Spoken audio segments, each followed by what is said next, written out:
నమస్తే, నేను Yogita. Welcome to సత్యాగ్రహి. మనం మాట్లాడుకోబోయే అంశం ఏ ఒక్కరిని ఉద్దేశించింది కాదు. ఇది ఒక సుదీర్ఘ పోరాటం, ఒక ఆశ. ఆ ఆశ అడుగంటిపోగా మిగిలిన తీవ్రమైన ఆవేదనకు సంబంధించిన కథ. మనం ఎప్పుడైనా ఏమనుకుంటాం? సొంతిల్లుంటే ఎంత ధైర్యంగా ఉంటుందో కదా! మన ఇంట్లో మనం ఏ పని చేసుకున్నా మనకు గుర్తింపు ఉంటుంది, ఆత్మాభిమానం దక్కుతుంది అనుకుంటాం. కానీ ఇక్కడది కంప్లీట్‌గా రివర్స్ అయింది. మన రాష్ట్రంలో మన పనులు మనం గౌరవంగా చేసుకోవచ్చు అనుకున్న వాళ్లకు కోలుకోలేని షాక్ తగిలింది. అలా అనుకున్న వాళ్ళెవరో, షాక్ కొట్టింది ఎవరికో ఈ స్టోరీలో చూద్దాం. తెలంగాణ ఉద్యమ సమయంలో ప్రధాన నినాదాలు ఏంటో తెలుసు కదా? నీళ్లు, నిధులు, నియామకాలు. దాంతోపాటు అత్యంత కీలకమైనది ఆత్మాభిమానం.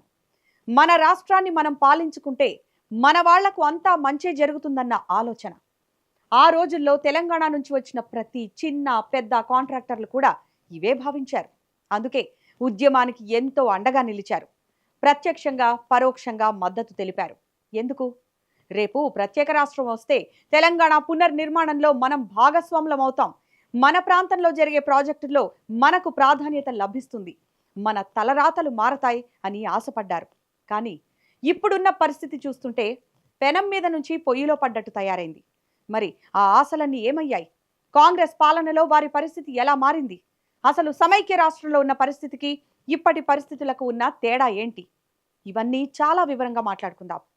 అసలు ఉమ్మడి రాష్ట్రంలో ఏం జరిగేదో ఒకసారి వెనక్కి వెళ్ళి గుర్తు చేసుకుందాం.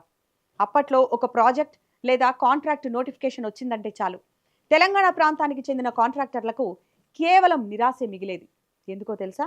అప్పుడు ఎంత అర్హత ఉన్నా, ఎంత టర్నోవర్ ఉన్నా పెద్ద పెద్ద ప్రాజెక్టులన్నీ ఆంధ్ర బడా కాంట్రాక్టర్లకే దక్కేవి.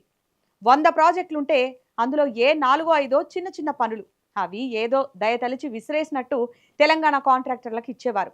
ఒకవేళ మన తెలంగాణ కాంట్రాక్టర్లకు అన్ని అర్హతలు ఉండి వారు టెండర్ దక్కించుకునే అవకాశం వస్తే వెంటనే ఏం చేసేవారో తెలుసా? టెండర్ల నియమ నిబంధనలను రాత్రికి రాత్రే మార్చేసేవారు. ఆంధ్ర కాంట్రాక్టర్ల అర్హతలకు తగ్గట్టుగా నోటిఫికేషన్లను మార్చేసి మన వారిని అనర్హులుగా ముద్ర వేసేవారు. అప్పట్లో తెలంగాణ కాంట్రాక్టర్లు పనుల కోసం, బిల్లుల కోసం ప్రభుత్వ పాలకుల చుట్టూ, ఆ అధికారుల చుట్టూ బతిమాలుకుంటూ తిరగాల్సి వచ్చేది. మమ్మల్ని బానిసలుగా చూస్తున్నారు అని లోపల కన్నీళ్లు పెట్టుకున్న రోజులవన్నీ. అందుకే ఈ వివక్ష పోవాలి, మన రాష్ట్రంలో మనం గౌరవంగా బతకాలి, మన ప్రాంత అభివృద్ధిలో మన శ్రమ ఉండాలి అని గట్టిగా నిలబడి తెలంగాణ ఉద్యమంలో పోరాడారు. తెలంగాణ రాష్ట్రం ఏర్పడింది. ప్రజలతో పాటు కాంట్రాక్టర్లు కూడా పండగ చేసుకున్నారు. ఇకపై మన ప్రాజెక్టులు మనమే కట్టుకుంటాం, మన ప్రాజెక్టులో మన కాంట్రాక్టర్లకే సింహభాగం దక్కుతుంది అని ఆశించారు. మనకు అనుభవం పెరుగుతుంది, మన బ్యాంకు పరిమితులు పెరుగుతాయి, మన ఆర్థిక వ్యవస్థ బలపడుతుంది, మన కంపెనీల స్థాయి పెరుగుతుంది అని ఎన్నో కలలు కన్నారు. తెలంగాణ పునర్నిర్మాణంలో తాము కూడా భాగస్వాములు అవుతున్నామని గర్వపడ్డారు. దానికి తగ్గట్లే బీఆర్ఎస్ పాలన సాగింది. కానీ కాలం మారింది, కాంగ్రెస్ ప్రభుత్వం వచ్చింది, పరిస్థితి మళ్లీ మొదటికొచ్చింది. గడిచిన 2-3 ఏళ్లుగా తెలంగాణ వ్యాప్తంగా కొన్ని కొత్త ప్రాజెక్టులు, అభివృద్ధి పనులు ప్రారంభమయ్యాయి. కానీ ఇక్కడే అసలు కథ మొదలైంది. కాంగ్రెస్ ప్రభుత్వ పాలనలో కూడా మళ్లీ అవే పాత రోజులు గుర్తొచ్చేలా ఆంధ్ర బడా కాంట్రాక్టర్లకే పెద్దపీట వేస్తున్నారనే ఆరోపణలు వెల్లువెత్తుతున్నాయి. సమైక్య పాలనలో కనీసం చిన్న చితక పనులైనా తెలంగాణ కాంట్రాక్టర్లకు దక్కేవి. కానీ ఇప్పుడు ఆ చిన్న పనులు కూడా దక్కకుండా పోతున్నాయి. సొంత రాష్ట్రంలోనే తెలంగాణ కాంట్రాక్టర్లు పరాయివారుగా మారిపోయారని వాపోతున్నారు. అసలు మన రాష్ట్రంలో జరుగుతున్న పనులకు, మనోళ్లకు అర్హత లేకుండా ఎవరు చేస్తున్నారు? దీని వెనక ఎవరున్నారు అని ఇక్కడి కాంట్రాక్టర్లు తీవ్రంగా మదన పడుతున్నారు. అసలు టెండర్లలో ఏం జరుగుతోందో తెలుసా? ఒక కాంట్రాక్టర్ టెండర్ వేయాలంటే కొన్ని నిబంధనలుంటాయి. అవేంటంటే టర్నోవర్, మునుపటి అనుభవం, బ్యాంక్ గ్యారంటీ మొదలైనవి. ఇప్పుడేం చేస్తున్నారంటే కేవలం ఆంధ్ర బడా కాంట్రాక్టర్ల క్రెడెన్షియల్స్ కు మాత్రమే సరిపోయేలా టెండర్ నిబంధనలను కుడుతున్నారు. తెలంగాణ కాంట్రాక్టర్లకు ఎంత సామర్థ్యం ఉన్నా అర్హత సాధించకుండా సాంకేతిక కారణాలు చూపి అనర్హత వేటు వేస్తున్నారు. మరి దీనివల్ల ఏం జరుగుతోంది? ఇన్నాళ్లుగా తెలంగాణ కాంట్రాక్టర్లు కష్టపడి నిర్మించుకున్న కంపెనీలు, కాంట్రాక్టు సౌధాలు ఒక్కొక్కటిగా కూలిపోతున్నాయి. బ్యాంకు లిమిట్లు దాటిపోయి పనులు రాక, తెచ్చిన అప్పులకు వడ్డీలు కట్టలేక దివాళా తీస్తున్నారు.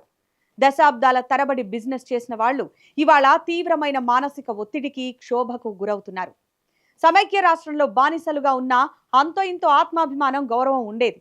కానీ ఇప్పుడు సొంత రాష్ట్రంలో ఆంధ్ర బడా కాంట్రాక్టర్ల ముందు కట్టు బానిసలుగా చేతులు కట్టుకొని నిలబడాల్సిన దుస్థితి వచ్చిందని కన్నీరు మున్నీరవుతున్నారు. ఆంధ్ర కాంట్రాక్టర్లు చెప్పిందే వేదంలా మారిపోతే ఇక్కడి ప్రభుత్వంపై వారే అజమాయిషి చెలాయిస్తుంటే తెలంగాణ కాంట్రాక్టర్ల పరిస్థితి ఏంటి? ఒకప్పుడు సమానత్వం కోసం, ఆత్మాభిమానం కోసం పోరాడిన తెలంగాణ కాంట్రాక్టర్లు ఇవాళ సొంత గడ్డపైనే ఎంగిలి మెతుకుల కోసం వేచి చూడాల్సిన పరిస్థితి రావడం నిజంగా విచారకరం. సూటిగా చెప్పాలంటే ఉమ్మడి రాష్ట్రంలో ఉన్న పరిస్థితి కంటే ఇప్పుడు మరింత అధ్వానంగా తయారైందని వారు లోపలే కుమిలిపోతున్నారు. తమ కుటుంబాల భవిష్యత్తు ఏమవుతుందో అని భయపడుతున్నారు. ఇది ఎప్పుడు మారుతుందో, వారి కష్టాలు ఎలా తీరుతాయో చూడాలి.